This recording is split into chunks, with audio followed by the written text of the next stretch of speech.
नमस्कार, आप देख रहे हैं for all civil services concepts that matter.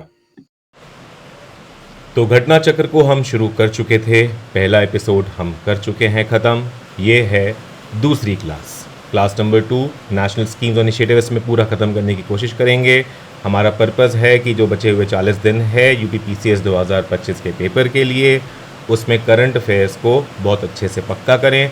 In fact 15 दिन के अंदर घटना चक्र के थ्रू करंट अफेयर्स को रिवाइज़ करें और घटना चक्र में जो भी थोड़ी कमी पेशी रह जाती है उसको मैं अपने नोट्स से सप्लीमेंट करके आप लोगों की हेल्प करूं। तो आइए शुरू करते हैं। पहला है नेशनल स्कीम्स और इनिशिएटिव्स में पहला है विकसित कृषि संकल्प अभियान VKSA। ये एक 15 दिन का नेशनल कैंपेन लॉन्च किया था पुरी ओडिशा में। ठीक है, ये union minister for agriculture farmers welfare Shivraj Singh Chouhan ji ने लॉन्च किया था मई 2025 में। ये कैंपेन एम करता है ब्रिज करना को gap between scientific agricultural research और grass roots farming practices.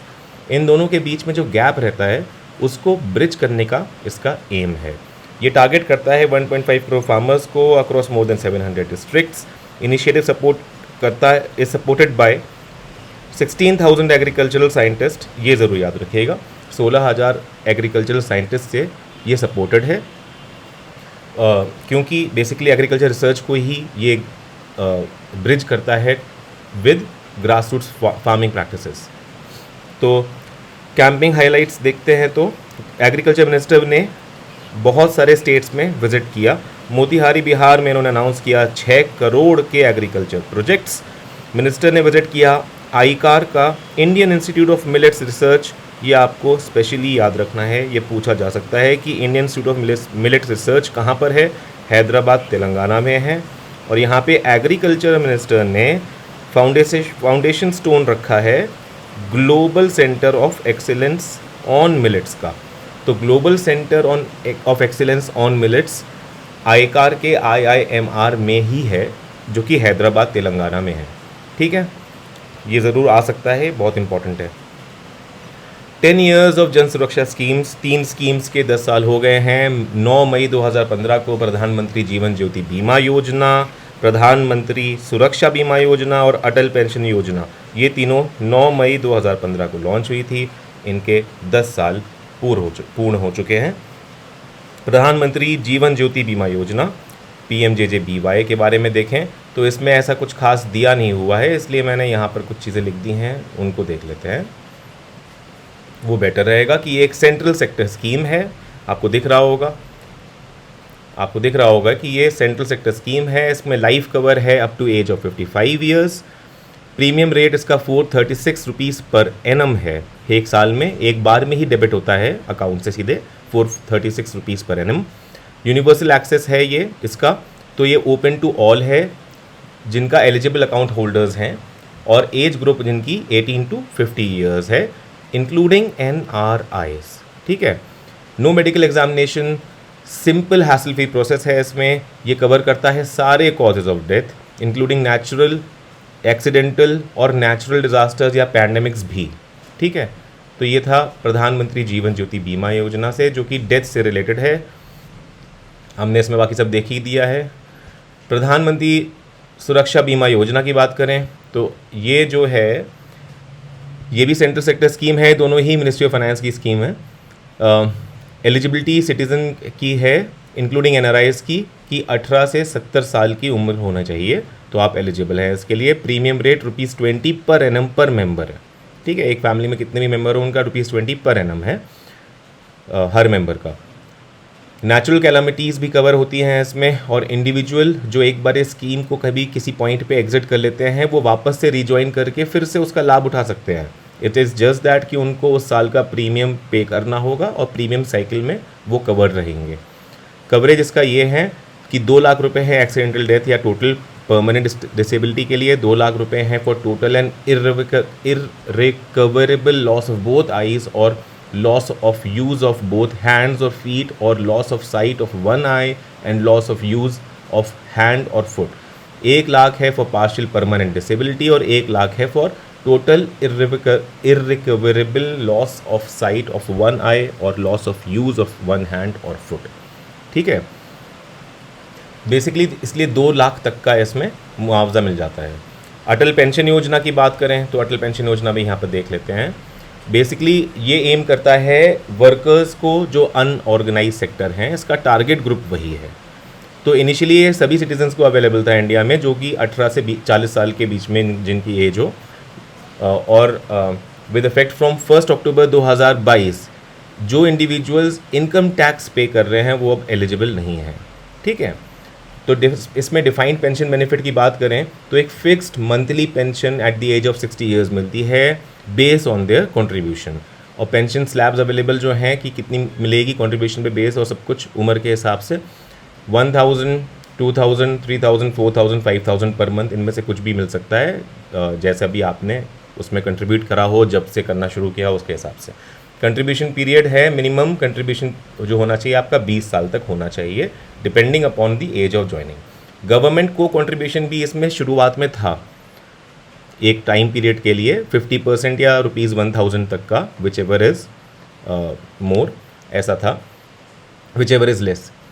For eligible subscribers who joined between 1st June 2015 and 31st March 2016, scheme is continued but without government co-contribution। ठीक है, उनके लिए भी कंटिन्यू कर रही है जिनके लिए गवर्नमेंट ने co-contribute किया था तब, लेकिन अब विदाउट गवर्नमेंट co-contribution वो आगे बढ़ रही है उसके। एडमिनिस्ट्रिंग बॉडी है PFRDA और मैनेज होता है ये under national pension system architecture.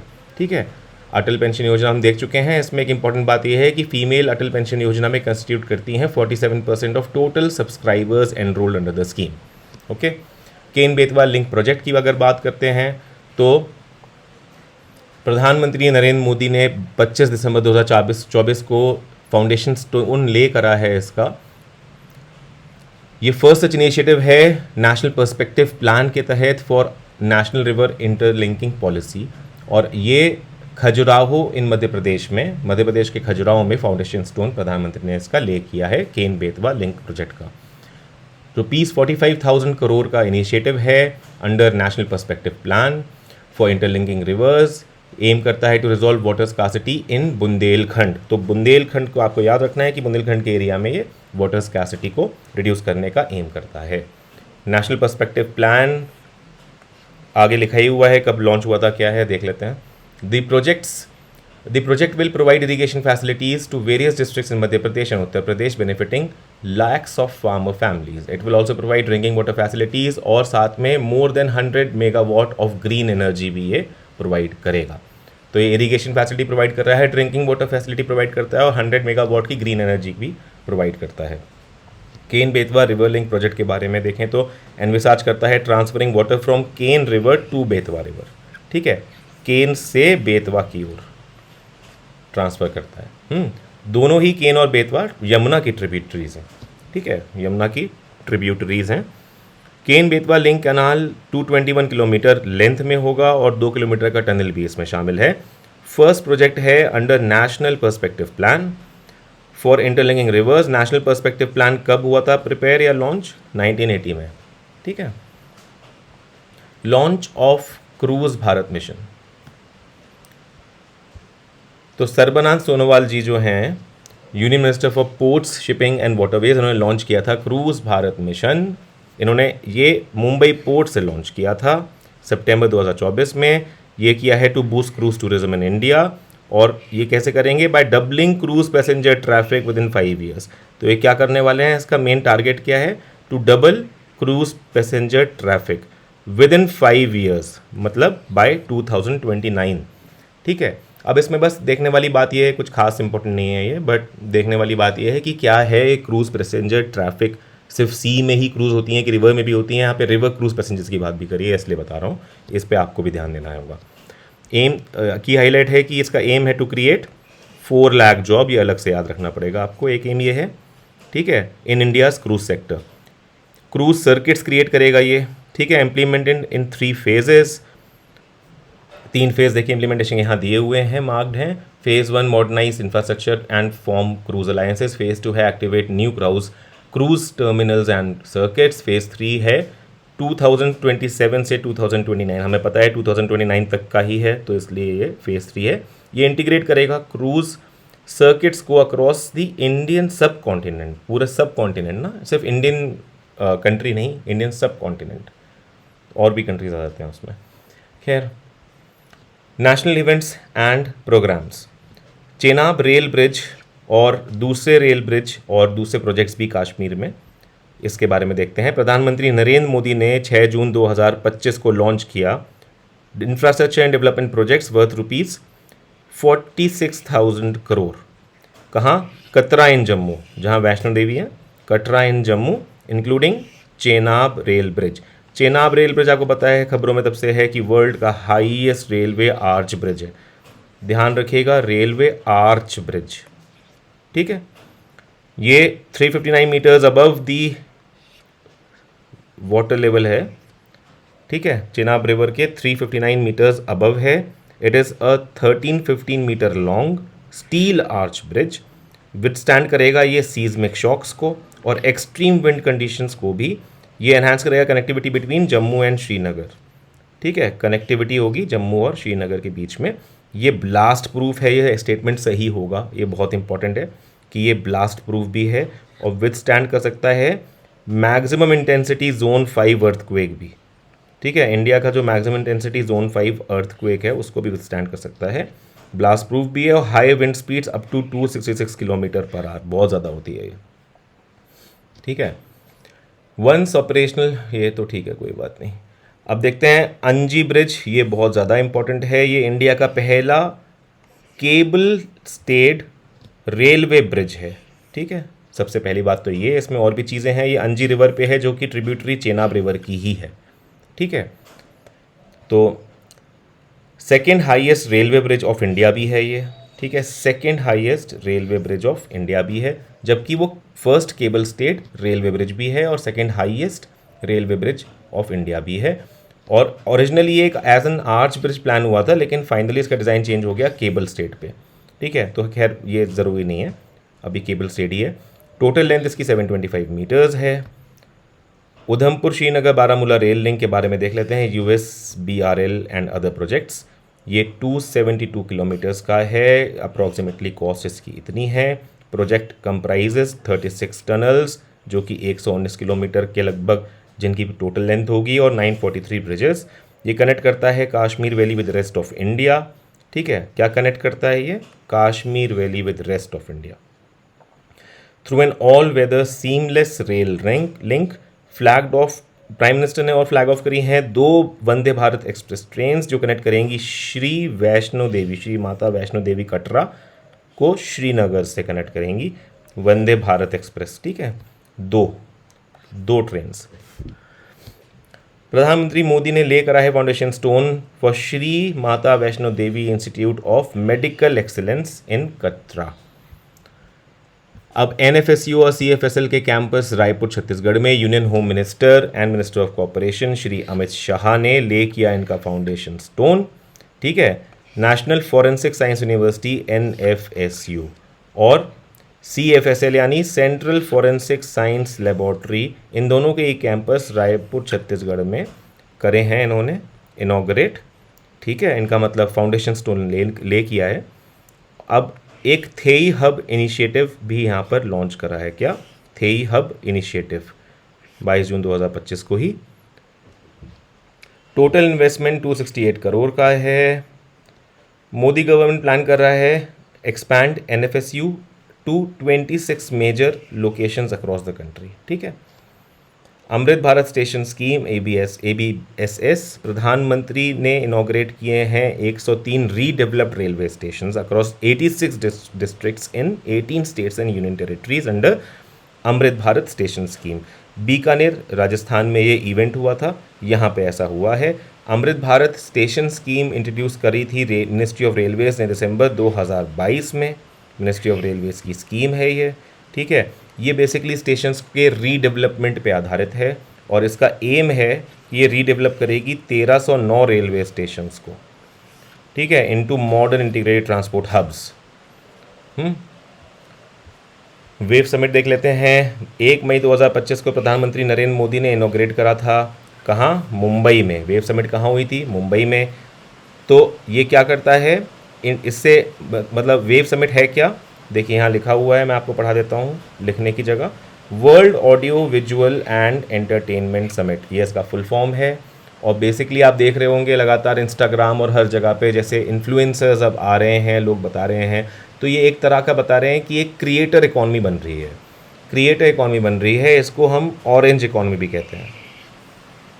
इस टर्म के बारे में भी देखेंगे कौन लेके आया, कहाँ से आया। तो ऑरेंज इकॉनमी या क्रिएटर इकॉनमी भी इसको कहते हैं। इसका चलन बहुत ज़्यादा है, तो इसके बारे में ये अगर वेव समिट है तो हमें अच्छे से पता होना चाहिए। वेव्स बाज़ार भी इंट्रोड्यूस किया गया था यहाँ पे, एक global e market place for Indian content creators. ठीक है, इंडियन कंटेंट क्रिएटर्स के लिए एक ग्लोबल ई मार्केट प्लेस है वेव्स बाज़ार। ठीक है, ये एम करता है to connect Indian talent with international markets. Ahead of the summit Indian government ने क्या अनाउंस किया, एक $1 billion fund to accelerate the orange economy या क्रिएटर इकॉनमी। वेव समिट की बात करें तो world audio visual and entertainment summit होता है। ये organise by ministry of information and broadcasting है, आपको याद रखना है, मिनिस्ट्री ऑफ कल्चर नहीं है, ये वो सब नहीं है, ministry of information and broadcasting है। इसकी टैगलाइन है कनेक्टिंग क्रिएटर्स कनेक्टिंग कंट्रीज़। ठीक है, तो एक तरह से ये एक सॉफ्ट डिप्लोमेसी की तरह भी काम करेगा। Connecting creators and connecting countries tagline है। ऑरेंज इकॉनमी के बारे में देखेंगे तो ये also known as creative economy है, rooted in creativity culture intellectual property, IP भी इसका पार्ट है। ठीक है, it include sector such as arts, media, design, fashion, software, entertainment, जहाँ पर भी वैल्यू डिराइव होती है ह्यूमन क्रिएटिविटी एंड इनोवेशन से। ये टर्म को पॉपुलराइज किया था कोलंबियन इकोनॉमिस्ट ने, कौन है वो, फिलिप बुइट्रागो और आइवान डूक। इन्होंने अपनी बुक लिखी थी orange economy and infinite opportunity, वहाँ से इन्होंने ये टर्म इंट्रोड्यूस किया था। अब देखते हैं national zero measles rubella elimination campaign. ये JP नड्डा जी जो union minister of health and family welfare इन्होंने लॉन्च किया था। ये कैंपेन 2025-26 के लिए है। ठीक है, ये it was launch on the first day of world immunisation week.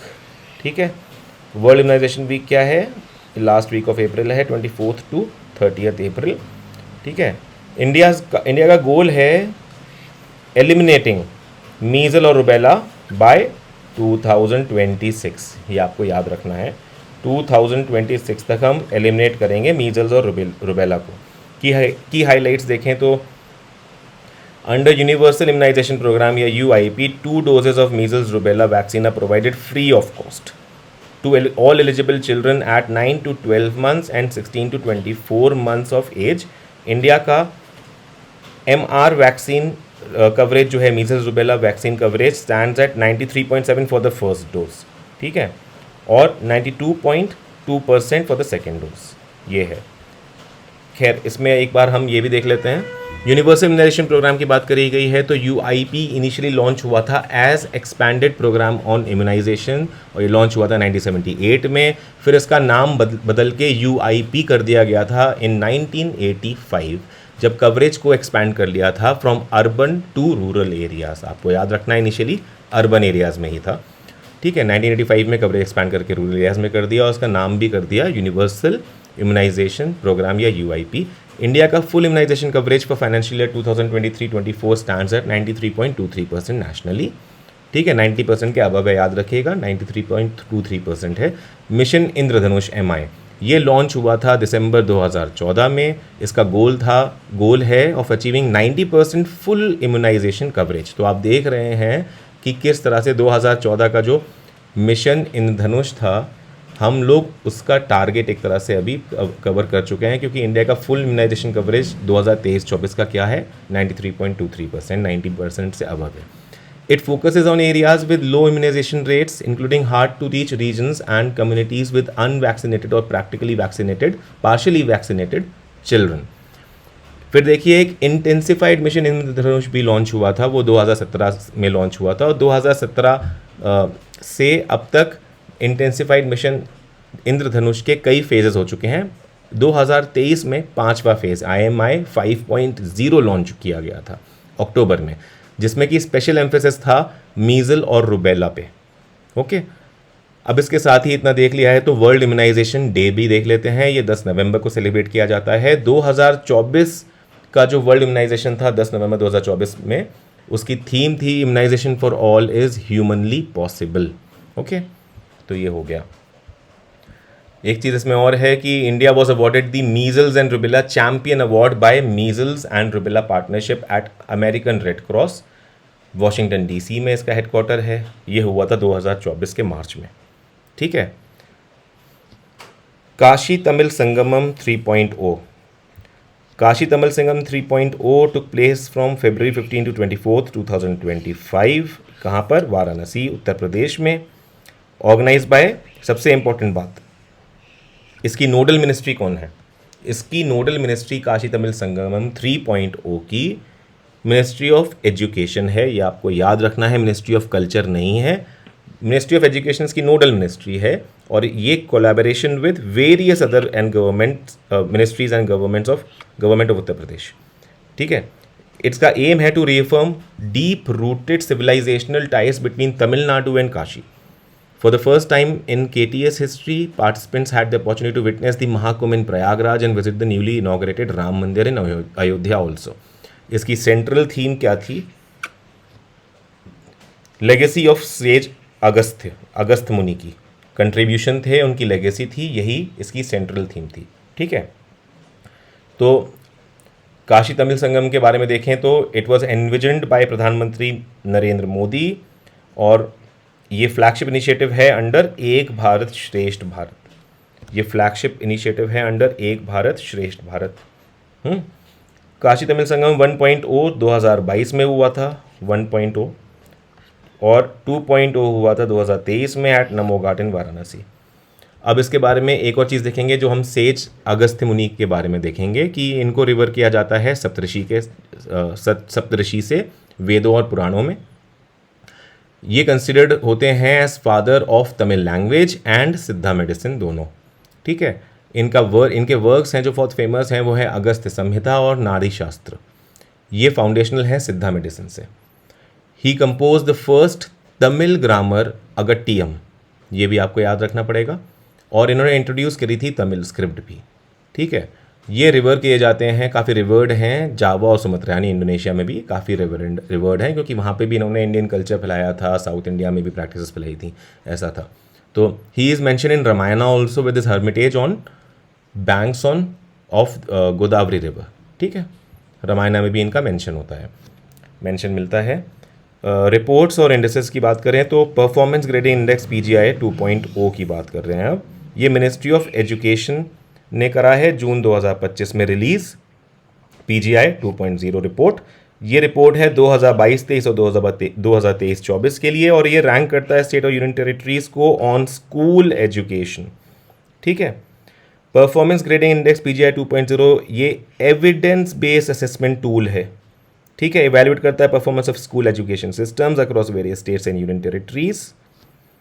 ये लॉन्च किया गया था 2017 में initially. PGI 2.0 version aligned to national education policy 2020, sustainable development goals भी। फ्रेमवर्क कवर करता है इनके 6 की डोमेन्स और 73 इंडिकेटर्स। ठीक है। 6 की डोमेन्स है, 73 इंडिकेटर्स हैं। 6 की डोमेन्स कौन से हैं? Learning outcomes, access, infrastructure and facilities, equity, governance processes and teacher education and training. ठीक है।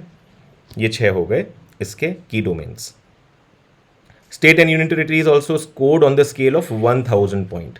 स्कोर मिलता है 1000 पॉइंट पे और ये ग्रेडेड है into 10 bands ranging from Daksh, सबसे टॉप मोस्ट है दक्ष, और सबसे लीस्ट सबसे लोवेस्ट है आकांक्षी 3। ये 10 बैंड हैं जो कि स्कोर के हिसाब से मेंशन्ड हैं। ठीक है। दक्ष है, उसके बाद फिर यहाँ पर हैं जो कि शुरू के 4 बैंड एक्चुअली किसी के पास भी नहीं है। ठीक है। कोई भी स्टेट नहीं है उन बैंड में, इतना स्कोर किसी भी स्टेट ने नहीं किया है। अभी देख लेते हैं आगे। तो लीस्ट है इसमें लोवेस्ट है आकांक्षी 3 और दक्ष टॉप मोस्ट है। चंडीगढ़ ने सिक्योर करा है हाईएस्ट स्कोर पूरे भारत में ऑफ 703। ठीक है। और ये उसके बाद भी आता है प्रचेष्टा 1 कैटेगरी में। ठीक है। हाईएस्ट स्कोरर है चंडीगढ़ और उसके बाद भी प्रचेष्टा 1 कैटेगरी में आता है। मेघालय ने रिकॉर्ड किया है लोएस्ट स्कोर। ये आपको याद रखना पड़ेगा, बड़ा ही मुश्किल नहीं है याद रखना, इसलिए क्योंकि ये नॉर्थ ईस्ट स्टेट है और एक एक्सेप्शन है ना। नॉर्थ ईस्ट स्टेट में हम लोग एजुकेशनल क्वालिटी और ये सब उसके ग्रेड्स हम लोग काफ़ी हाई पाते हैं, लेकिन मेघालय में अगर लोवेस्ट स्कोर किया है इस इंडेक्स में तो इसका मतलब something is wrong over there. खैर, तो ये आकांक्षी बैंड 3 में है और ये अकेला है स्टेट ऐसा इंडिया का जो आकांक्षी बैंड 3 में है। सबसे कम पॉइंट्स हैं इसके 417 पॉइंट्स। नो स्टेट और यूनियन टेरेटरी अचीव प्लेसमेंट इन टॉप 4। ये आपको याद रखना है, शायद आ भी सकता है कि कोई भी स्टेट और यूनियन टेरेटरी टॉप 4 बैंड्स में है ही नहीं। टॉप 4 बैंड्स हैं दक्ष और उत्कर्ष 1 2 3। ठीक है, सबसे ऊपर है दक्ष, उसके बाद उत्कर्ष 1, उत्कर्ष 2 और उत्कर्ष 3। ये टॉप 4 बैंड्स में कोई भी स्टेट नहीं है।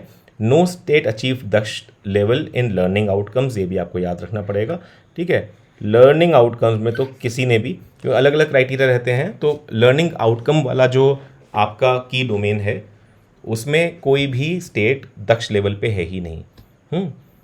Bihar and Telangana made the most progress in access और especially among the disadvantage communities. Gautam Buddh Nagar Noida, आप देखिए इसमें सिर्फ स्टेट्स ही नहीं, इसमें सिटीज़ का भी ग्रेडिंग हुई है।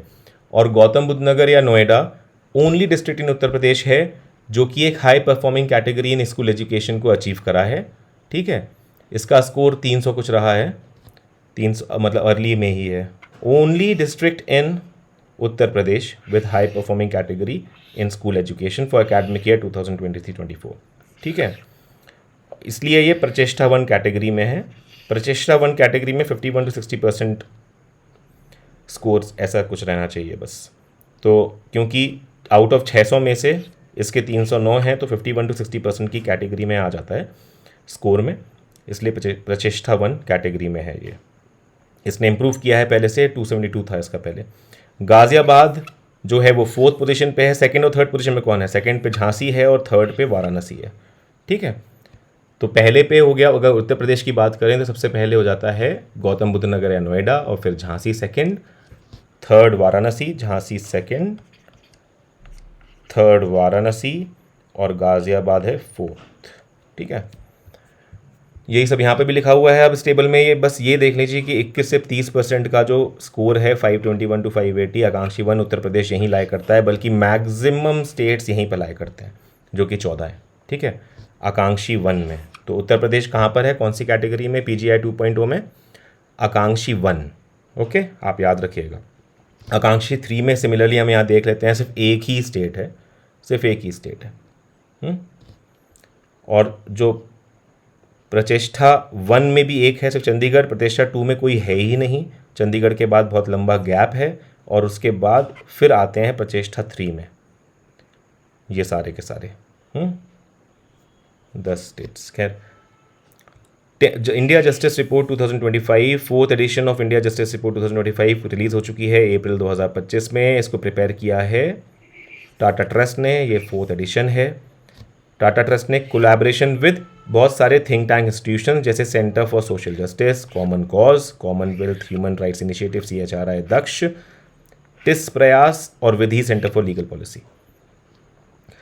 तो IJR या इंडिया जस्टिस रिपोर्ट 2025 इवेल्युएट करती है the capacity of 4 main pillars. ठीक है, क्या इवेल्युएट करती है? Capacity of 4 main pillars, police, judiciary, prison and legal add.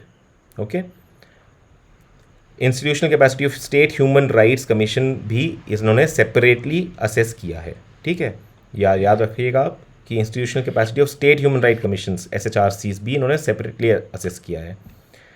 It includes only 25 states. ठीक है, सबसे इंपॉर्टेंट ये सिर्फ 25 स्टेट्स करता है, क्योंकि बाकी स्टेट्स के बाद ऐसा कोई कंसिस्टेंट डेटा नहीं है प्रोवाइड करने को कि वो कंपेरेबल भी हो सके, अगर चारों पिलर की बात करते हैं तो।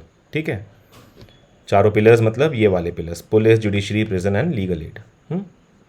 8 यूनियन टेरिटरीज एंड 3 स्टेट्स, जिसमें कि आसाम, मणिपुर और नागालैंड हैं 3 स्टेट, ये इंक्लूडेड नहीं है रैंकिंग में। ठीक है, categorisation of states, 18 states and mid size states जिनकी पॉपुलेशन मोर देन 1 करोड़ है, और 7 स्मॉल स्टेट्स जिनकी पॉपुलेशन लेस देन 1 करोड़ है। तो बेस्ट परफॉर्मर देखें अगर हम पुलिसिंग एंड जस्टिस में, best performer policing and justice delivery में कर्नाटका फर्स्ट है। ठीक है, और ये ओनली स्टेट है to met quotas in both police and judiciary. Third है तेलंगाना, ये जंप करा है 11th टू थर्ड प्लेस में। वर्स्ट परफॉर्मर की बात करते हैं तो worst performers in police and justice delivery में है वेस्ट बंगाल, ठीक है, लास्ट, और सेकंड लास्ट उत्तर प्रदेश है, ठीक है, याद रखिएगा। उत्तराखंड थर्ड लास्ट है, मतलब 16th है, बट कोई नहीं। Top performance among small states में देखें तो फर्स्ट है इसमें सिक्किम। फाइंडिंग्स देखें तो नेशनल लेवल में police to population ratio exceed नहीं कर रहा है 155 police personnel per 1 lakh population, जबकि सैंक्शन स्ट्रेंथ है 197 की। और मैक्सिमम यहाँ पर 155 है, बल्कि 155 मैक्सिमम बता रहे हैं। बहुत सारे स्टेट में बहुत नीचे भी है, बिहार में सिर्फ 81 है, बिहार में सिर्फ 81 है, ठीक है, 81 police personnel per 1 lakh population की बात हो रही है। खैर, women constitute only 11.5% of total police force, ठीक है, जबकि इनका कंटेंशन ये है कि 78% ऑफ पुलिस स्टेशन में अब विमेन हेल्प डेस्क है, और उसके बाद भी विमेन की टोटल पॉपुलेशन ही टोटल पुलिस फोर्स में 11.75% है। तो ये एक तरह का इंफ्रास्ट्रक्चरल गैप ही बहुत बड़ा है, और इसको हमको सही करना चाहिए कि विमेंस को और बढ़ाना चाहिए फोर्स में। खैर, डिस्ट्रिक्ट कोर्ट्स में 38% ऑफ जजेस आर विमेन, जबकि 15% हैं सिर्फ in high court, at high court level. No state और union territory has fully achieve the reservation target set for women in the police force. Average over crowding in prison है 131%। देखिए 131% है, ये पहले से बहुत बढ़ गई है, ठीक है, मतलब आप समझिए अगर 100 की कैपेसिटी है तो 231 लोग वहाँ पर हैं, 131% से ज़्यादा बढ़ गई है, मतलब। Among all prisoners around 76% are under trials. पहले 66% थे 10 साल पहले, अब 76% आर अंडर ट्रायल सारे प्रिजनर में, ठीक है, जिनका मतलब अभी तक साबित नहीं हुआ है कि क्रिमिनल्स हैं। पॉपुलेशन एस्टिमेशन ऑफ रिवरइन डॉल्फिन्स की बात करते हैं तो इंडिया का पहला ever comprehensive population estimation of Gangetic and Indus river dolphin हुआ 3 मार्च 2025 को। प्राइम मिनिस्टर नरेंद्र मोदी जी ने इसको रिलीज़ किया। की फाइंडिंग्स की बात करें तो ये पहली बात किसने कंडक्ट किया है, WII देहरादून, यानी world wild life institute of India Dehradun ने, अंडर आता है एनवायरमेंट मिनिस्ट्री के। इसमें कवर्ड है 3 बेसिन्स, गंगा, ब्रह्मपुत्र और इंडस के रिवर बेसिन्स, ठीक है। 6327 गैंजेटिक डॉल्फिन्स पाई गई हैं, रेंज है 5977 से 6688, ठीक है, मैक्सिमम वाली बस आप एक याद रख दीजिएगा, और एक एवरेज की 6500 के अराउंड 6327 गैंजेट डॉल्फिन्स स्पॉट करी गई हैं। सिर्फ 3 इंडस रिवर डॉल्फिन पाई गई हैं ब्यास रिवर इन पंजाब में, ठीक है, ये आपको ध्यान रखना है। ओनली 3 इंडस रिवर डॉल्फिन्स पाई गई हैं वहाँ पे। रीजनल डिस्ट्रीब्यूशन देखिए, सबसे ज़्यादा इंडस रिवर डॉल्फिन कहाँ पर हैं, गंगा, ठीक है, गंगा जो मेन है, मेन स्ट्रीम जो है, मेन स्टेम जो है वो गंगा में 3275, जबकि गंगा की ट्रिब्यूटरीज में 2414, तो इसलिए गंगा सिस्टम, रिवर सिस्टम में मैक्सिमम डॉल्फिन्स हैं ये, ठीक है। ब्रह्मपुत्र मेन स्टेम में 584 हैं, और अगर ब्यास रिवर की बात करें सिर्फ 3 ही देखी गई हैं। तो highest number of gangetic dolphins Uttar Pradesh में है, ये बहुत इंपॉर्टेंट हो जाता है, 2397, फॉलोड बाय बिहार और वेस्ट बंगाल। लेकिन अगर हाईएस्ट डेंसिटी की बात करें तो देखिए चेंज रहेगा आंसर, कहाँ चला गया, देख लेते हैं। लीगल प्रोटेक्शन है इसका, एंडेंजर्ड स्टेटस है, देखिए हाँ यहाँ पर है। बिहार में देखिए, हाँ हॉटस्पॉट्स की बात कर रहे हैं, high dolphin density, highest density कहाँ पर है, बिहार, फिर उत्तर प्रदेश है, ठीक है। तो आपको याद रखना पड़ेगा इन डॉल्फिन्स का हाईएस्ट डेंसिटी बिहार में है, लेकिन हाईएस्ट नंबर उत्तर प्रदेश में है, ओके। इसका endanger status IUCN red list में एंडेंजर्ड है ये, और शेड्यूल 1 ऑफ WPA 1972 में है। कोल्ड स्पॉट्स या लो डॉल्फिन डेंसिटी के जो एरियाज़ हैं वो नरोड़ा कानपुर स्ट्रेच ऑफ गंगा है, फरुखाबाद कन्नौज स्ट्रेच ऑफ गंगा है, कौशाम्बी चित्रकूट स्ट्रेच ऑफ यमुना है, पीलीभीत है शारदा रिवर, बलरामपुर सिद्धार्थ नगर स्ट्रेच है राप्ती रिवर में। ये सारे कोल्ड स्पॉट्स हैं जहाँ पे कम है डेंसिटी, बहुत हाई डेंसिटी हम देख चुके हैं, बिहार में हाईएस्ट है। High dolphin occurrence in Bihar is attributed to deeper river channels, okay. अगली खबर पे, अब अगली खबर expenditure on higher education, the NITI Aayog ने रिलीज़ करी है एक रिपोर्ट, नीति आयोग की रिपोर्ट है, expanding quality higher education through states and state public universities. ये first of its kind policy document है हायर एजुकेशन सेक्टर में, जो फोकस करता है specifically on states and state public universities, इसलिए इसका इंपॉर्टेंस बहुत बढ़ जाता है। ठीक है, ओवरऑल एक्सपेंडिचर देखें तो नंबर 1 पर है ओवरऑल एक्सपेंडिचर में, ओवरऑल जम्मू एंड कश्मीर। ठीक है, हायर एजुकेशन एक्सपेंडिचर में अगर सिर्फ बात करें तो बिहार है नंबर 1 पे। ठीक है,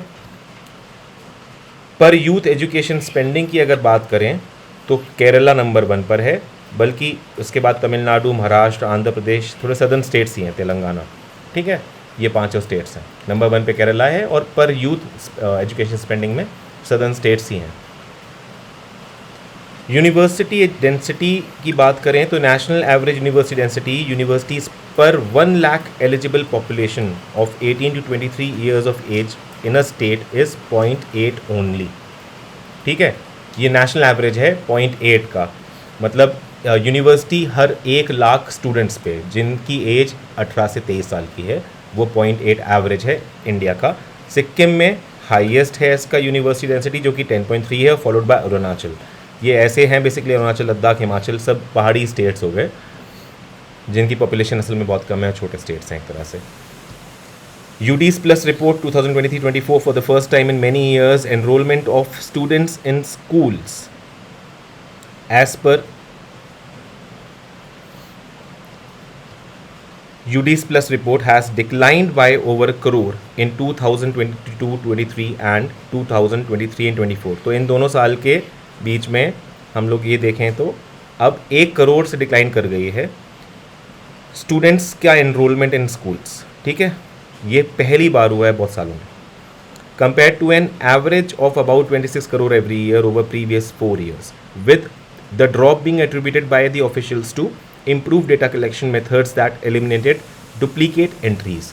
तो ऑफिशियल्स ये कह रहे हैं कि इसलिए हुआ है क्योंकि डेटा कलेक्शन मेथड इम्प्रूव हो गए हैं और डुप्लीकेट एंट्रीज को हमने हटा दिया है, इसलिए ऐसा हुआ है, ऐसा ऑफिशियल्स कह रहे हैं।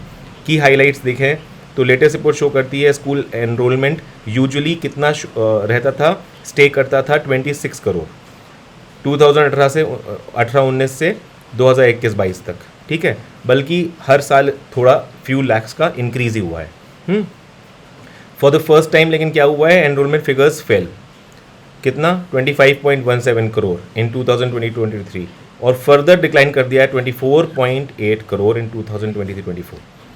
तो among the states largest fall जो हुआ है रिकॉर्डेड, वो कहाँ पर हुआ है 2023-24 कंपेयर टू 2020-18-19 में बिहार में हुआ है, हाईएस्ट फॉल बिहार में है। ठीक है, फिर सेकंड पर उत्तर प्रदेश में है। ठीक है, यहाँ पे हाईएस्ट डिप आया है, हाईएस्ट फॉल रिकॉर्ड हुआ है बिहार और उत्तर प्रदेश में। अब देखते हैं India state of forest report ISFR 2023, ये सबसे इम्पॉर्टेंट है, इसको अच्छे से करना होगा। ये 18वां एडिशन है। ठीक है, इस रिपोर्ट का। तो फॉरेस्ट कवर की डेफिनेशन देख लेते हैं। फॉरेस्ट कवर मैपिंग, तो कोई भी लैंड होनी चाहिए जो 1 हेक्टेयर इन एरिया, कम से कम 1 हेक्टेयर, वहाँ पर ट्री कैनोपी होना चाहिए, उसका density more than 10% tree canopy का, इंक्लूडिंग ट्री ऑर्चर्ड्स। याद रखिएगा, ट्री ऑर्चर्ड भी है अगर किसी के बागान बगीचे हैं और बहुत बड़ी लैंड है और उसमें 1 हेक्टेयर की लैंड में सिर्फ 10% ऑर्चर्ड का कैनोपी भी आता है, तो वो फॉरेस्ट कवर में अपने आप ही रिकॉर्ड हो जाता है। बैम्बू, पाम्स वगैरह ये सब कुछ अब फॉरेस्ट कवर के उसमें आते हैं डेफिनेशन में। क्लासिफिकेशन ऑफ फॉरेस्ट की बात करें तो वेरी डेंस फॉरेस्ट है, इसका कैनोपी डेंसिटी होता है 70% या उससे ग्रेटर। मॉडरेटली डेंस फॉरेस्ट है, इसका कैनोपी डेंसिटी 40 to 70% के बीच में। ओपन फॉरेस्ट में जिसमें 10 to 40% के बीच में कैनोपी डेंसिटी रहती है। श्रब में लेस देन 10% रहती है कैनोपी डेंसिटी। डेटा जो है satellite imagery from ISRO's LISS 3 sensor and IRS resource sat satellites की हाईलाइट की बात करें रिपोर्ट की, तो total forest and tree cover country में अब 8,27,356.95 किलोमीटर स्क्वायर है, जो कि 25.17% of geographical area of India है। ठीक है, total forest and tree cover की बात हो रही है 25.17%, इसको रट लीजिए, नोट कर लीजिए। टोटल फॉरेस्ट कवर की बात करें अगर सिर्फ, तो टोटल फॉरेस्ट कवर है 21.76%, जबकि ट्री कवर सिर्फ बात करें तो वो 3.41%। ठीक है, और ये दोनों के दोनों माइल्डली इंक्रीज ही हुए हैं। ISFR 2021 रिपोर्ट में टोटल फॉरेस्ट कवर और ट्री कवर का जो सम्मिलित फिगर है वो 24.62% था, जो कि अब 25.17% है ना। टोटल भी इंक्रीज़ हुआ है और इंडिविजुअली भी ये इंक्रीज़ हुआ है, आगे देखेंगे अभी, यही यहाँ पे लिखा भी हुआ है। Current assessment shows that increase of 156.41 kilometre square या 0.05% इंक्रीज हुआ है forest cover at national level. बहुत कम इंक्रीज हुआ है बट इंक्रीज हुआ है। ठीक है, अगर सिर्फ फॉरेस्ट कवर की बात करें तो बाकी फॉरेस्ट और ट्री कवर का मिला के देखेंगे तो देख लिया। अब यहाँ देख लेते हैं टोटल। स्क्रब जो है वो 1.33% है, स्क्रब नॉन फॉरेस्ट जो है वो 73.5% है। ठीक है, total forest and tree cover of the country increase हुआ है। अब टोटल फॉरेस्ट और ट्री कवर की बात करें तो वो 0.18% से इंक्रीज हुआ है। सिर्फ फॉरेस्ट कवर की बात कर रहे थे तो वो 0.05% इंक्रीज था, लेकिन टोटल फॉरेस्ट और ट्री कवर की बात करें तो इंक्रीज 0.18% का दिखाता है। एरिया वाइज टॉप 3 स्टेट्स देखें अगर हम लोग, फॉर लार्जेस्ट फॉरेस्ट कवर, सिर्फ फॉरेस्ट कवर की बात हो रही है, फॉरेस्ट एंड ट्री कवर की बात नहीं हो रही है। लार्जेस्ट फॉरेस्ट कवर में मध्य प्रदेश टॉप पर है, फिर अरुणाचल प्रदेश है सेकंड पे और थर्ड पे छत्तीसगढ़ है। In terms of percentage of forest cover, अगर फॉरेस्ट कवर की ही सिर्फ परसेंटेज की बात करें, ठीक है, यहाँ पर एरिया वाइज था ऊपर या परसेंटेज की बात कर रहे हैं, तो लक्षद्वीप फर्स्ट पे आ जाता है, उसका है 91.33। सेकंड पर मिजोरम, उसका है 85.34। अब आप देखिए यहाँ पे इंपॉर्टेंट देखने वाली बात यह है कि परसेंटेज ऑफ फॉरेस्ट कवर की बात करते हैं तो 90% के अबव होने वाला एक ही जगह है, वो है लक्षद्वीप, जो कि आपकी यूनियन टेरिटरी है। कोई भी स्टेट ऐसा नहीं है जिसमें 90% से अबव फॉरेस्ट रह गया हो, जबकि पहले कभी ऐसा नहीं हुआ करता था, ये 2021 से ही शो हुआ है। खैर, मिजोरम पहला ऐसा स्टेट, मतलब लार्जेस्ट स्टेट है with maximum forest area, forest cover. ठीक है, अगर स्टेट की बात करते हैं, और यूनियन टेरिटरी ये हो गई सिर्फ फॉरेस्ट कवर में।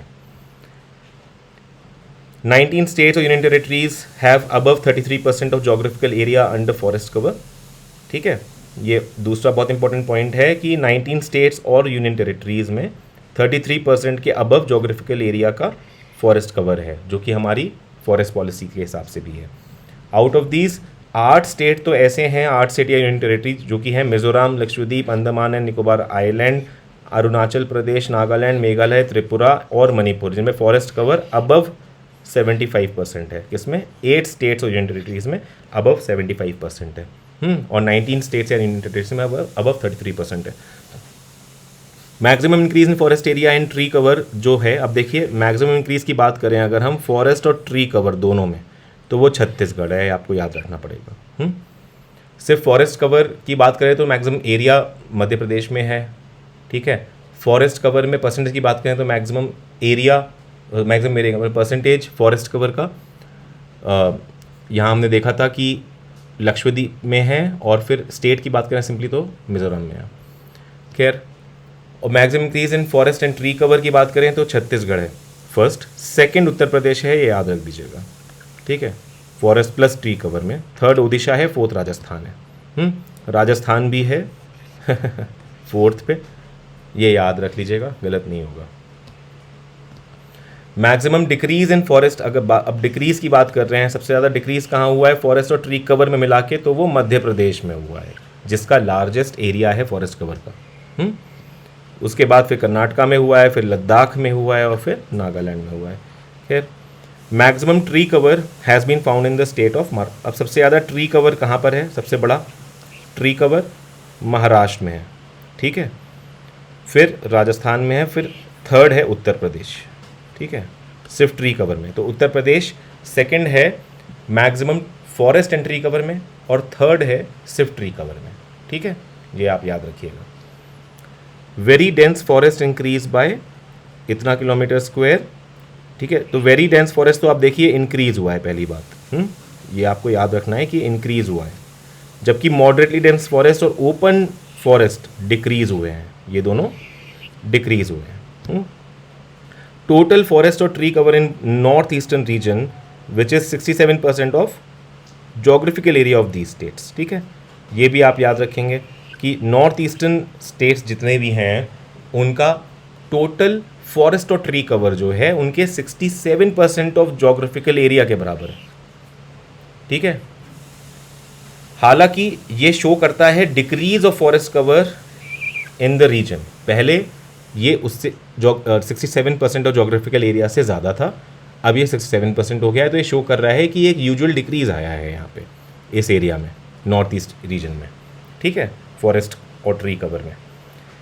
हालांकि आपको ये भी अगर याद रख सके तो रख दीजिएगा कि मिज़ोरम जो है, मिज़ोरम में अकेला स्टेट है इस रिपोर्ट में नॉर्थ ईस्टर्न स्टेट में जिसमें कि इंक्रीज़ है। बाकी सब में डिक्रीज़ ही है, मिज़ोरम में इंक्रीज़ है फॉरेस्ट में, अगर याद रख सके तो रख लीजिएगा। Total mangrove cover of this country इतना है 4991.68 किलोमीटर स्क्वायर, जो कि 0.15% ऑफ टोटल जोग्राफिकल एरिया है। तो मैनग्रोव कवर की बात कर रहे हैं टोटल। सबसे ज़्यादा मैनग्रोव कवर है वेस्ट बंगाल में 45.45%, सेकंड है गुजरात में 23.2%, फिर अंडमान एंड निकोबार आइलैंड में 12.19% और फिर आंध्र प्रदेश में, ठीक है, 8.44%। ये चार आप याद रख लीजिए, काफ़ी होंगे। In comparison to 2021 assessment net decrease देखा गया है 7.4243 किलोमीटर स्क्वायर का मैनग्रोव कवरेज में। ठीक है, तो मैनग्रोव कवरेज में डिक्रीज पाया गया है। ठीक है, notable increase in mangrove forest हुआ है आंध्र प्रदेश और महाराष्ट्र में, मैनग्रोव में ही इंक्रीज पाया गया है। Total growing stock of wood in, ये सब की ज़रूरत नहीं है। Total bamboo bearing area increase किया है। ठीक है, मध्य प्रदेश में मैक्सिमम है, मध्य प्रदेश में बैम्बू बियरिंग एरिया मैक्सिमम है। Total tree green cover under agro forestry at national level की बात करें तो इंक्रीज़ हुआ है 20.2%। Among the states highest agro forestry observed in Maharashtra. ठीक है, हाईएस्ट एग्रो फॉरेस्ट्री महाराष्ट्र में है। फिर कर्नाटका, फिर ओडिशा और फिर राजस्थान। ठीक है, राजस्थान यहाँ पर भी आ गया है चौथे पे। कार्बन स्टॉक फॉर 2023 इंक्रीज करा है bye 81.5 million turns. Arunachal Pradesh में मैक्सिमम कार्बन स्टॉक है। ये सारे पॉइंट्स आपको याद रखें। तो इसके अलावा अगर एक इम्पॉर्टेंट पॉइंट की बात करूँ मैं, तो मैक्सिमम फायर्स, फॉरेस्ट फायर्स की बात करें तो वो उत्तराखंड में लगी हैं। ठीक है, याद रख लीजिएगा, maximum forest fires,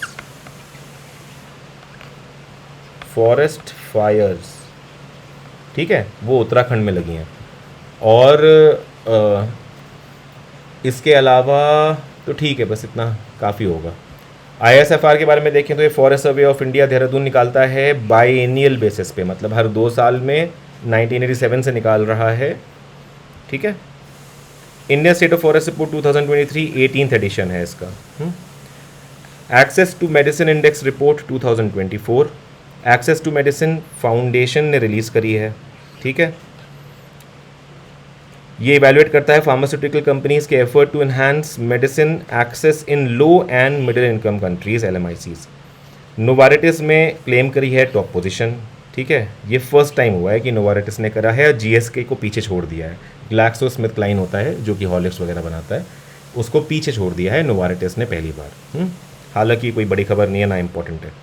grievance redressal assessment and index GRAI 2023, union minister of state independent charge science technology doctor Jitendra Singh ने लॉन्च किया है ग्राए 2023। ये कॉन्सेप्चुलाइज डिज़ाइन बाय है DAR-PG। आपको पता है ना DAR-PG, ये जो ministry of personnel public grievance and pensions का पार्ट है। ठीक है, डिपार्टमेंट ऑफ एडमिनिस्ट्रेटिव रिफॉर्म्स वगैरह वो है ये डिपार्टमेंट। तो ये इसका है based on the recommendation of parliamentary standing committee of ministry of personnel public grievance and pension, ये। ठीक है, तो फर्स्ट एडिशन ऑफ ग्राए 2022 में था। ठीक है, जो कि 2023 में रिलीज़ किया गया था। ग्राए 2022 का था, मतलब ग्राए 2022 फर्स्ट एडिशन था इसका, और 2023 में इसको रिलीज़ किया गया था।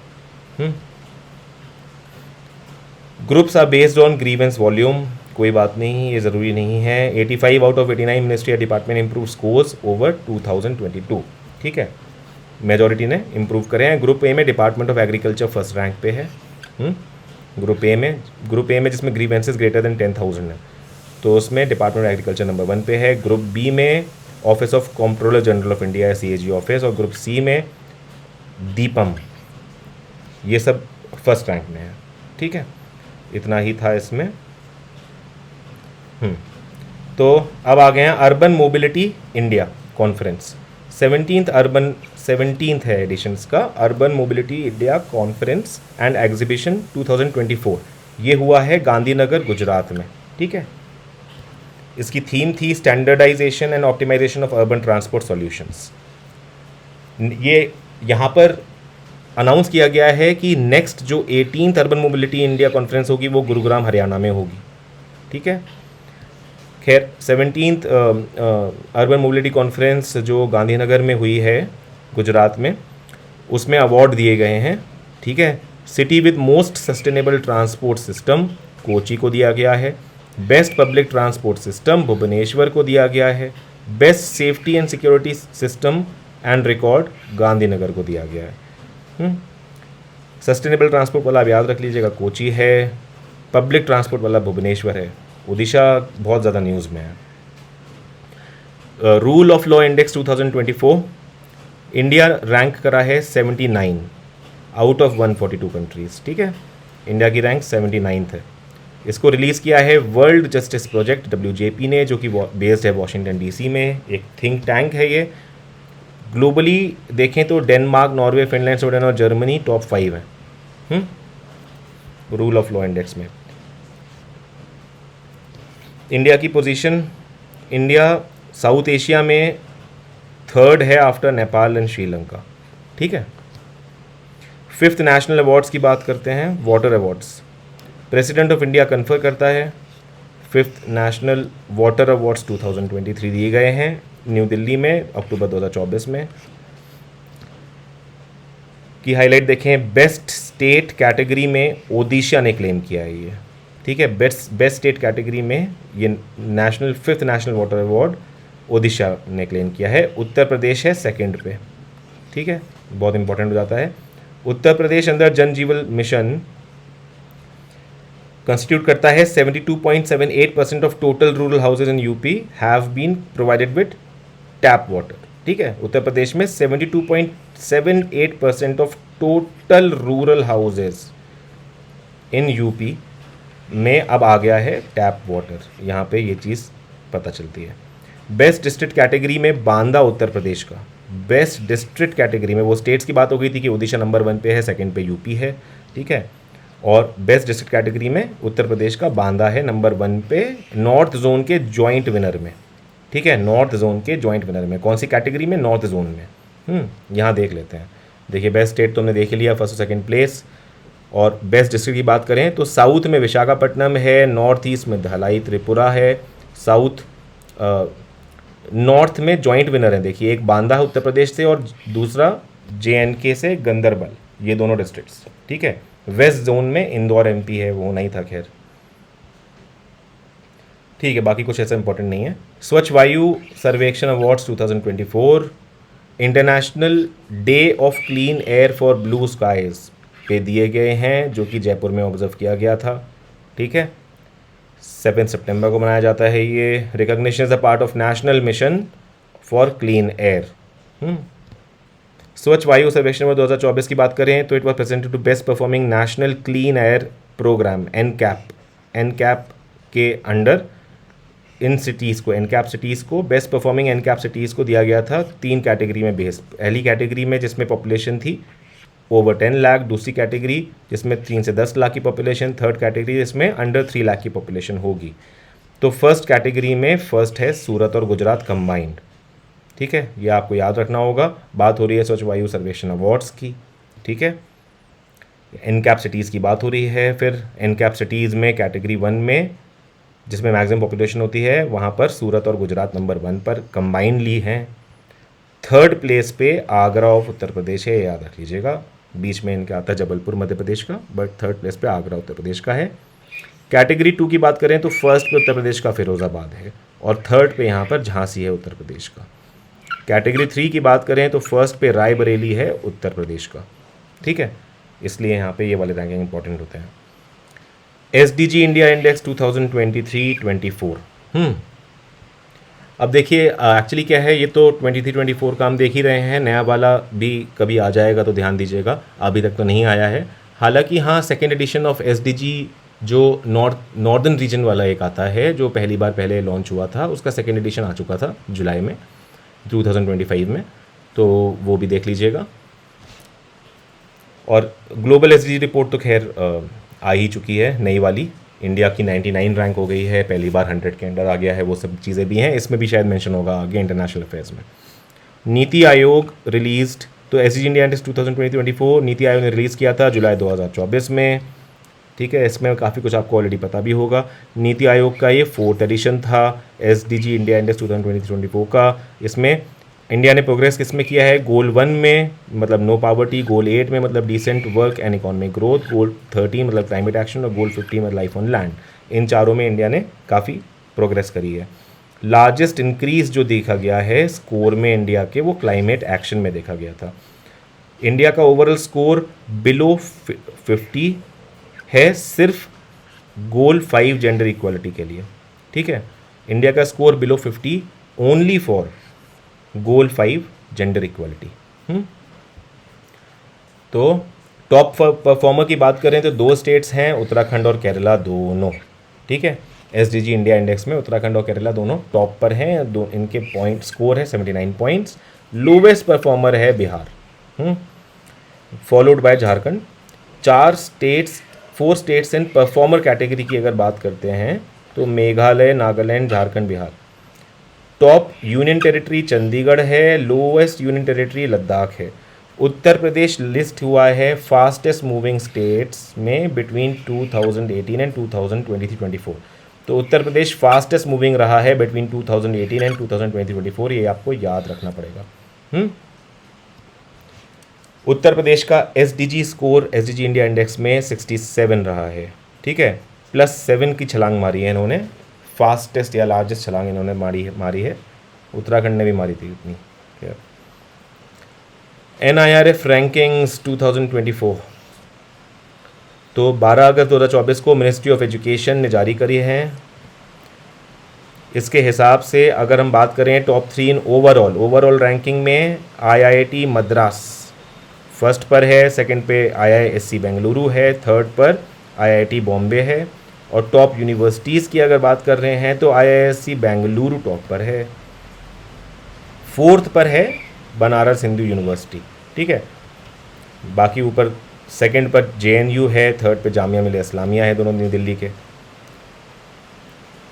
टॉप स्टेट पब्लिक यूनिवर्सिटीज़ की बात करें तो Anna university of Tamil Nadu top university है, ठीक है। टॉप कॉलेजेस की बात करें तो Hindu college of Delhi first पर है। Top research institution IISc Bengaluru ही है। Top engineering institution IIT Madras ही है। टॉप मैनेजमेंट इंस्टीट्यूशन जो है वो Indian institute of management IIM Ahmedabad, ठीक है, IIM अहमदाबाद टॉप पर है। Top pharmacy institution Jamia Hamdard new Delhi का। Top law institution national law school of India university Bengaluru Karnataka, ठीक है।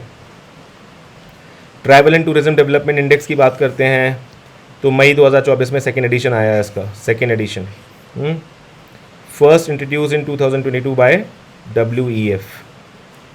कौन निकालता है इसको, world economic forum, WEF। Direct evolution of travel and tourism competitiveness index है ये, TTCI। TTDI जो है TTCI का डायरेक्ट इवैल्यूएशन है जो कि पब्लिश हो रहा है बाइनली सिंस 2007। TTCI पब्लिश होता है बाइनली सिंस 2007, हर 2 साल में। TTDI कंपाइल किया था इन कोलैबोरेशन विद WEF यानी world economic forum and university of सरे इन यूनाइटेड किंगडम। ये कवर करता है 119 कंट्रीज़ को, 5 डायमेंशन, 17 पिलर और 102 इंडिविजुअल इंडिकेटर्स हैं इसमें। टॉप 3 इकोनॉमीज़ की बात करें इसमें तो पहले नंबर पे यूनाइटेड स्टेट्स है, सेकंड पे स्पेन, थर्ड पे जापान है।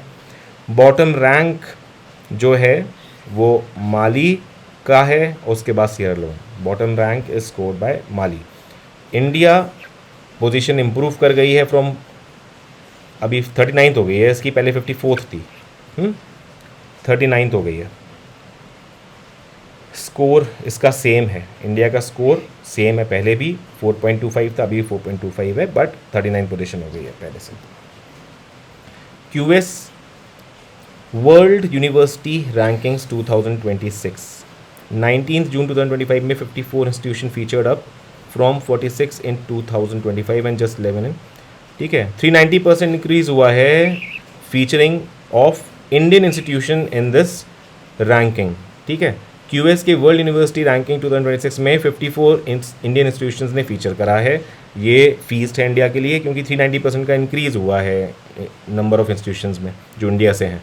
IIT Delhi top rank Indian institution निकला है क्यूएस वर्ल्ड यूनिवर्सिटीज़ रैंकिंग में। इसने अपनी रैंकिंग इंप्रूव करी है, अब ये 123rd पोजीशन पे है, पहले 150 पे था। ये इसकी हाईएस्ट एवर रैंक है 123, ठीक है, 123।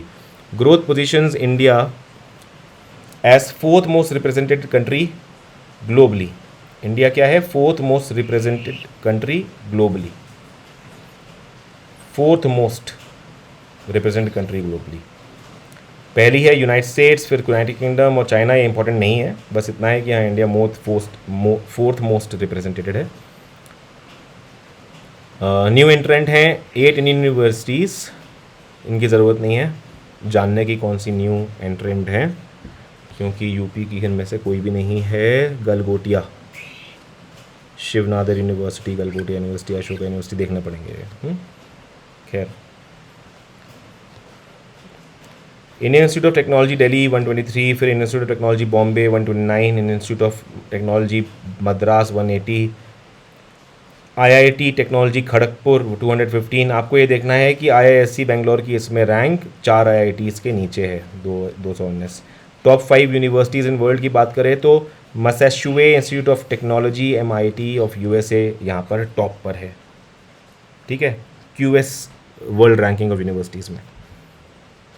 मिसलेनियस पे आ जाते हैं अब। एयर इंडिया क्रैश हुआ था, सबको पता है कितना हैवी वो था, सब मर गए थे, सिर्फ एक सर्वाइवर था, और जो एक सर्वाइवर था उनका नाम है विश्व कुमार रमेश। ये एक ब्रिटिश नेशनल थे ऑफ इंडियन ओरिजिन, ठीक है। विश्वास कुमार रमेश नाम था, ठीक है, विश्वास Kumar Ramesh. London bound air India flight थी ये क्रैश हो गई थी अहमदाबाद के एक हॉस्टल कॉम्प्लेक्स में। यहाँ बहुत हेवी कैजुअलिटीज़ हुई थी, ठीक है। 260 पीपल मरे थे, जिसमें 241 तो फ्लाइट में ही थे और बाकी कुछ हॉस्टल में, जिसमें एक क्रैश हुआ था। ये टेक ऑफ किया था सरदार वल्लभ भाई पटेल इंटरनेशनल एयरपोर्ट से ऑन 12 जून 2025, तब की घटना है ये, ठीक है। आपको याद रखना है 12 जून 2025। कौन सर्वाइव करा था मैंने नाम आपको बता ही दिया है। एयरक्राफ्ट एक्सीडेंट इन्वेस्टिगेशन ब्यूरो यानी AAIB रिकवर करता है ब्लैक बॉक्सेस इस तरह के इंसिडेंट्स के बाद, ठीक है। ब्लैक बॉक्स क्या होते हैं आगे देख लेंगे। Air India flight Boeing 787-8 dream liner था, ठीक है, ये आपका फ्लाइट हो गई। ब्लैक बॉक्स इन्वेंट किया गया था 1954 में by Australian scientist doctor David Warren. ये एक्चुअली ऑरेंज कलर का, ब्राइट ऑरेंज कलर का बॉक्स होता है, इसमें रिफ्लेक्टिव टेप लगा होता है ताकि कभी एक्सीडेंट या कुछ हो, प्लेन क्रैश हो तो ढूंढने पे मिल जाए, ठीक है। ये रेक्टेंगुलर क्रैश रेजिस्टेंट डिवाइस है और विथस्टैंड कर सकता है एक्सट्रीम इम्पैक्ट और फायर, ठीक है। एक रेक्टेंगुलर बॉक्स होता है ये। Black boxes consist of 2 main devices, ठीक है। तो ब्लैक बॉक्स उस ऊपर लिखा ही हुआ है कि इरिस्पेक्टिव ऑफ द नेम कि ब्लैक नहीं है, वो ऑरेंज है। Black boxes consist of 2 main devices. पहला है डिजिटल फ्लाइट डेटा रिकॉर्डर, ये 25 घंटे का डेटा फ्लाइट में रिकॉर्ड करता है, आवाज़ें वगैरह वो सब चीज़ें, जो भी बात लोग कर रहे हैं, आवाज़ आ रही हैं, 25 घंटे का लास्ट। और कॉकपिट वॉइस रिकॉर्डर 2 घंटे का, लास्ट 2 घंटे का, ये कॉकपिट के भी रिकॉर्ड करता है, ठीक है। ये 2 तरह के कंपोनेंट्स हैं इसमें। बाकी लिमिटेशंस देखें तो लैक ऑफ डिटेक्टेबल सिग्नल है फ्रॉम द ब्लैक बॉक्स। उसके अलावा कि कभी कभार सिग्नल ढंग से नहीं पकड़े, इसने नहीं डिटेक्ट करा कई कुछ आवाज़ें। उसके अलावा they do not capture the video footage, ये इसका एक लिमिटेशन है। याद रखिएगा, वीडियो फुटेज नहीं कैप्चर करता है, ये सिर्फ आवाज़ें कैप्चर करता है। 2 genome edited rice varieties were introduced. कौन सी? DRR राइस 100, यानी इसको हम कहते हैं कमाला, और पूसा DST राइस 1। ठीक है, ये union minister of agriculture farmer welfare ने इंट्रोड्यूस करी हैं 2 जीनोम एडिटेड राइस वैरायटीज़।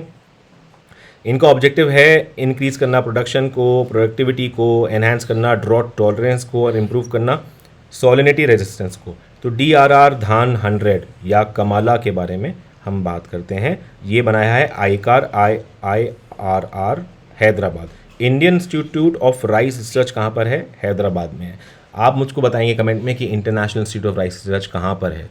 मैं बता देता हूँ, फिलीपींस में है। ठीक है, फिलीपींस में है, यहीं का यहीं पे अभी। पेरेंट वैरायटी इसकी है सांबा मसूरी कमला की ट्रेड्स हैं इसकी, अर्ली मैच्योरिटी हो जाती है जो यूजली 130 दिन में हो जाती है, अब 20 दिन अर्लियर है ये, पहले 150 दिन में होती थी, अब 130 दिन में हो रही है। ड्रॉट टॉलरेंस है, हाई नाइट्रोजन यूज एफिशिएंसी है, और इसकी प्रोडक्टिविटी में 19% इंक्रीज़ है। 5.37 टन पर हेक्टेयर होता है ये, 19% इंक्रीज़ है इसकी प्रोडक्टिविटी में। फिर दूसरा है पूसा DST राइस 1, इसको डेवलप करा है IRI ने, न्यू दिल्ली। IRI है इंडियन एग्रीकल्चर रिसर्च इंस्टीट्यूट, ये न्यू दिल्ली का है। पेरेंट वैरायटी MTU 1010 है। जीन एडिटेड, जीन इसमें कौन सा टारगेट हुआ है? बहुत ईजी है, क्योंकि ड्रॉट और सॉल्ट टॉलरेंस करके लिखा हुआ है जीन, DST जीन, तो आराम से याद रहेगा। की ट्रेट हैं drought and salinity tolerance, of course जब जीन ही वही है।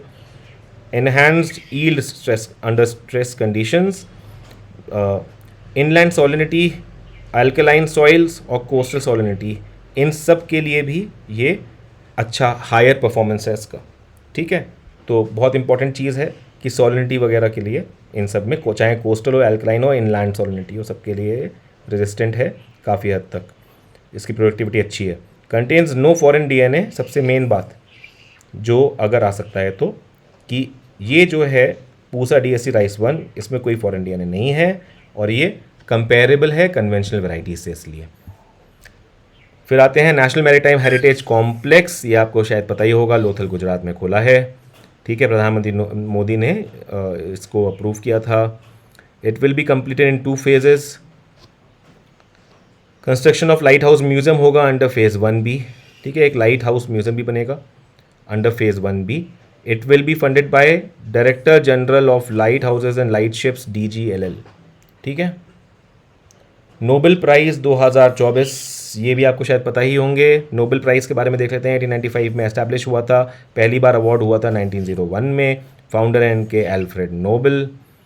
कैटेगरीज 6 मेन कैटेगरीज हैं इसकी, physics, chemistry, physiology, medicine, literature, peace, economic sciences. ठीक है, इकोनॉमिक साइंसेस का अवार्ड कौन देता है? स्वेरेजेस रिक्सबैंक प्राइज़ कहते हैं इसको हम, इकोनॉमिक प्राइज़ को, या नोबेल इन इकोनॉमिक साइंसेस को।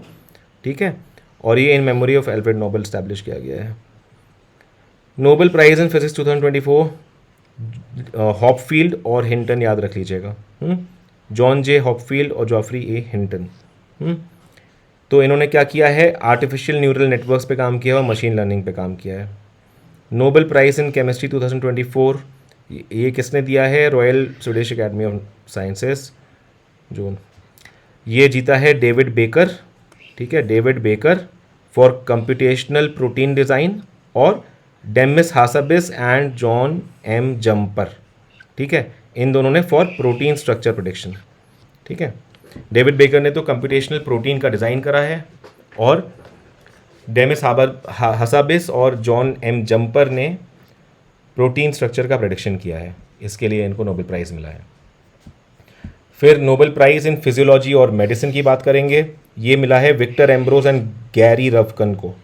ठीक है, for discovery of micro RNA, और इसका role in post transcriptional gene regulation ये दिया है Nobel assembly at Karolinska institute in Stockholm, Sweden. ठीक है, नोबेल प्राइज़ इन फिजियोलॉजी या मेडिसिन देता है ये। नोबेल प्राइज़ इन लिटरेचर मिला है हान कांग को, एक साउथ कोरियन ऑथर हैं। इनको मिला है for her intense prose and confronts historical traumas and exposes the fragility of human life. इनका इस तरह का लिखने का स्टाइल है और बहुत ही प्यारा स्टाइल है। 2007 की इनकी नॉवल है द वेजिटेरियन, जो बहुत फेमस हुई थी और यहीं से इनको भी फेम मिली थी।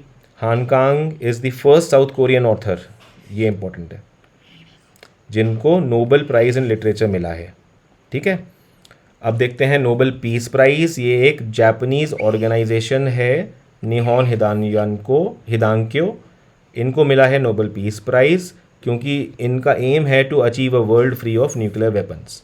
ठीक है, अब निहोन हिदांक्यो एक ग्रासरूट मूवमेंट है made up of hibakusha. Hibakushas कौन है? They are survivors of, hibakushas are survivors of atomic bombings of Hiroshima and Nagasaki. Nobel memorial prize in economics की बात कर रहे हैं अगर हम, तो ये मिला है डेरन एसमोगलू को, साइमन जॉनसन को और जेम्स ए रॉबिन्सन को। ठीक है, इनको मिला है किस लिए?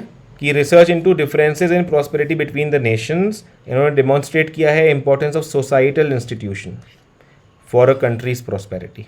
ठीक है, इसके लिए इनको नेशनल नोबेल अवार्ड मिला है। एसमोगलू और रॉबिन्सन ने पब्लिश किया था फर्स्ट को authored book on subject economic origins of dictatorship and democracy in 2006, बल्कि इन्होंने साथ में ही वाई नेशंस फेल भी पब्लिश करी थी 2012 में।